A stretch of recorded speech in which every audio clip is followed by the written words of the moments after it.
everyone, welcome back to the Sussex Handmade Soap Company. I'm Anne, and together with my business partner Wayne, we form the Sussex Handmade Soap Company, a small business based in Hastings in the UK, and we focus on making all natural, handmade, vegan and vegetarian, palm oil and plastic free soaps and other cosmetics. And today we're going to be showing you how we make a cold process 3-layer rose themed soap.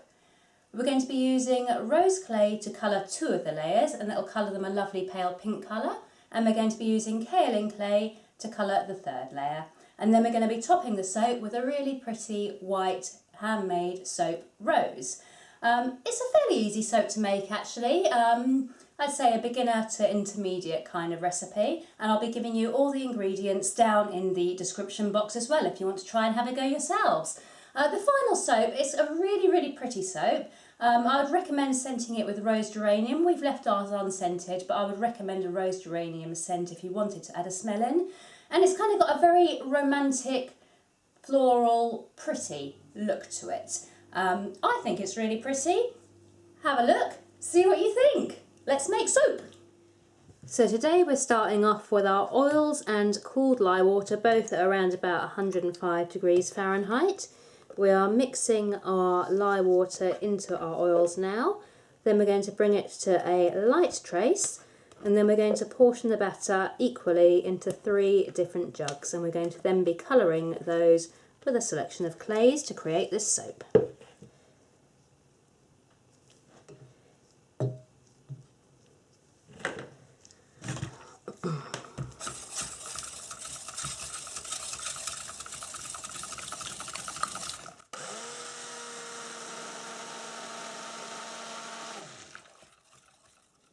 And we're going to begin by colouring this portion for the base of our soap with a rose clay. We have mixed the rose clay, about 1 teaspoon of rose clay with just under a tablespoon of water, just to hydrate it a bit and allow it to blend in better. So I'm going to scrape this all into here now. And I get my clays, or I get my rose clay from a company called Found in Bio. They're actually based, I believe, in Portugal. But they do free shipping to the United Kingdom, and their clays come really quickly in the post. In fact, I ordered some stuff from the UK the same day that I ordered the clays last time, and the clays actually turned up from Portugal before my order from the UK had turned up. So they do turn up really quickly. I find their customer service really helpful. They have all the documents you need, and they get back to queries really quickly. So I'd really recommend that company for clays. We're now going to use a stick blender just to bring this to a medium to thick trace now, and then we're going to pour it into our mould to create our first layer.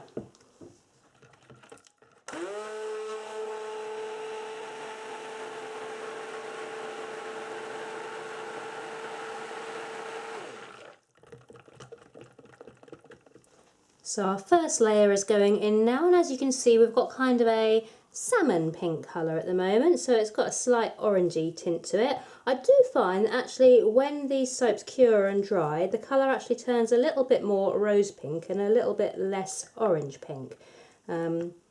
So that's quite nice for this soap, because we are going for a very kind of feminine rose design, so I think a really nice rose pink is going to be perfect. I'm just going to give it a little shake and a tap down. And that's to release air bubbles, and also to make sure we've got a nice level flat surface here, because I want this soap to be very defined, very separate, even levels.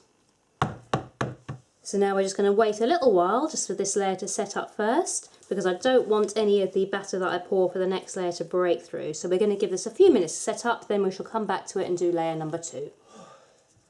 Now we're going to move on to what will be the second layer of our soap, and for this one I'm going to use 1 teaspoon of white kaolin clay, which again has been hydrated with about a tablespoon or just under a tablespoon of warm water. The reason I'm hydrating these clays before adding them in is I just find it helps them to dissolve or disperse into the batter a little bit better. So we're going to tip this one into here now.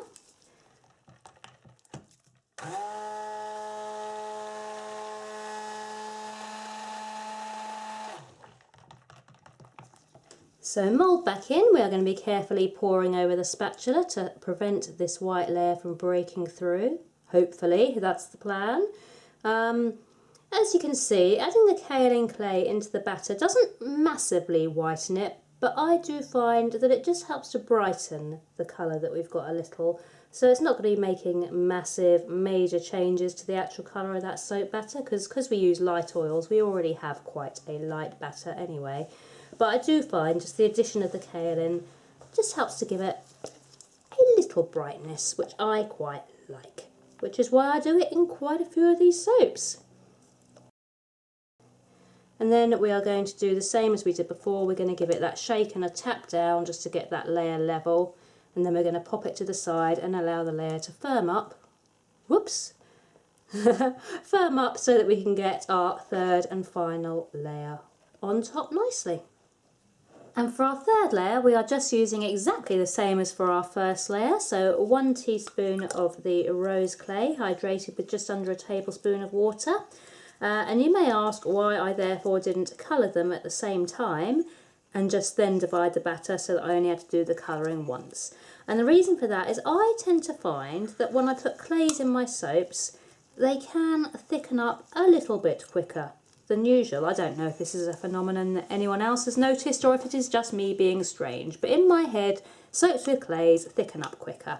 And I just thought that rose clay first layer was fine, but if I then had another portion of batter with the clay in it sitting around for that length of time until I was ready to use it, I was just concerned about it being too thick to be pourable and workable, so I decided to colour them separately as I need them. And as before, we are going to be whizzing this with our trusty stick blender, and then we shall be pouring it carefully over that second white layer.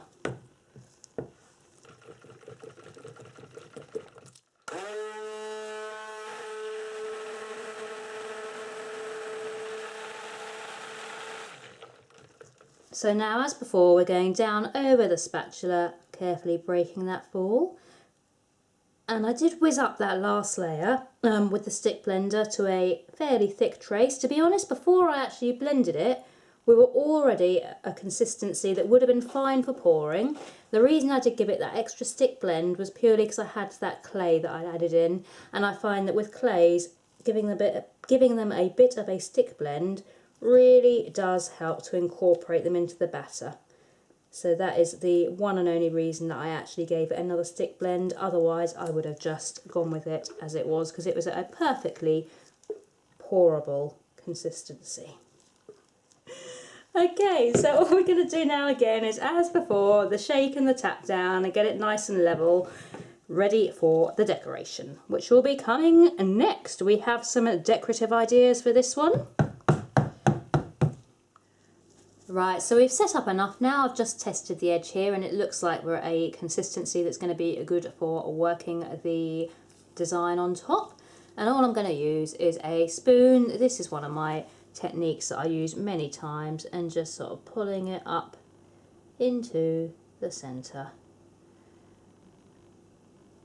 And this is kind of a go-to texturing technique that I use on the top of the soaps. To be honest, I'm kind of stuck in my ways when it comes to texturing the top, so I really should look at some different texturing techniques and things, but I kind of like the way that this one looks.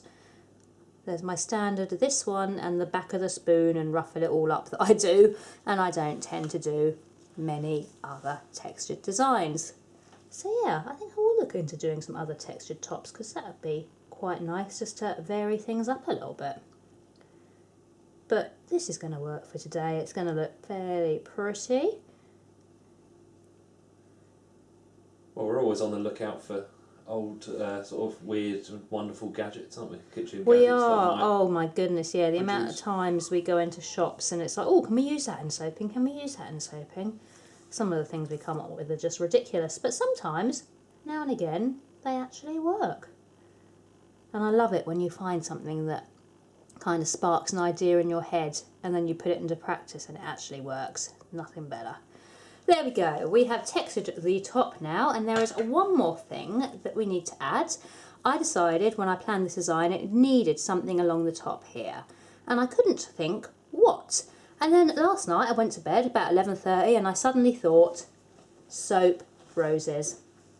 So, as luck would have it, I had some leftover white batter from a Christmas soap we were doing where we made too much white and we just popped it in a pot to save for something because I don't like wastage.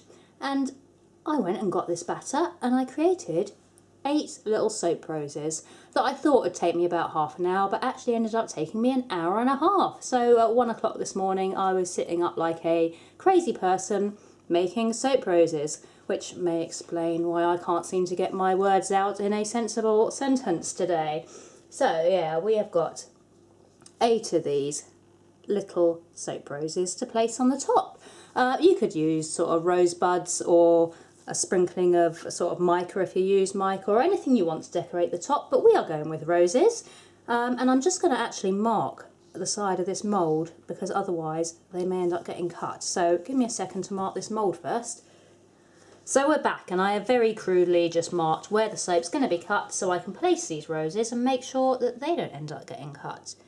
And all I'm going to do is just place them on the top and push them down one by one, gently into the batter. And these soap roses are actually really easy to make. If you wanted to do something like this, I would recommend actually just looking for a video on making fondant roses for cakes, cupcakes, things like that, because that's where I first learned to do this years ago when soap wasn't even an idea on the horizon. I was doing cupcakes just for fun, and this is how I learned to make these roses. Doing it with soap dough I do find trickier because it's a little bit stickier, a little bit harder to work with. Oh, that one's gone too far to one side. It's going to be cut. Let's just push him back that way. That should do. Now I've lost track of what I was saying. Oh yeah, look at cupcake roses. And there's loads of tutorials out there. And you basically just follow the tutorial, but use soap dough instead of using sugar paste. It is really as easy as that. Less edible. Much less edible, yeah. Don't eat it.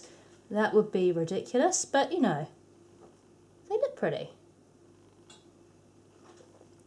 There we go. I think they're all in place now. Don't think any of them are going to end up getting cut.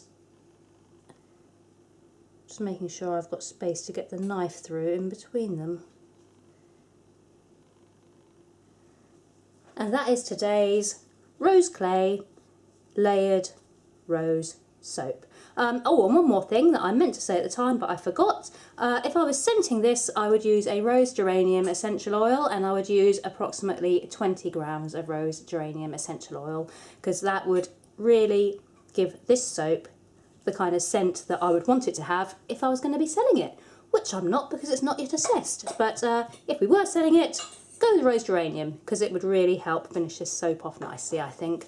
So we're going to leave this one now, probably 24, 48 hours as usual. Then we're going to come back and chop it up and hopefully have a very pretty rose soap. So we are back with our rose soap. It has been 24 hours, we have unmoulded it and we have cut it. I've had a little sneak peek and I have got to tell you, I am over the moon with how it's come out today. Look at that. I think that that has come out so pretty. Just how I wanted it to look and just how I envisage it in my head, which doesn't always happen. The 3 lines, it's a really simple design to actually create, just takes a little bit of time and patience waiting for each layer to set up, but if you do that, you can't really go wrong. And I actually think the final effect is simple, but it's striking and it's effective. And I think if we were to sell this and we were to add in the Rose Geranium essential oil that I mentioned, I think that would just finish it off perfectly. So there's not a lot else I can really say other than I'm happy. I'm really, really happy. What do you guys think? Let us know in the comments box. So thank you for watching today's video and for watching us make these little beauties. I'm going to have one of these in my bathroom because I'm the kind of person that likes the kind of pinks and the florals and the roses and things like that. I think it's very, very pretty and I'm really happy with this design. Let us know what you think as well. Leave us a comment in the comments box or give us a like, give us a subscribe. You know the drill.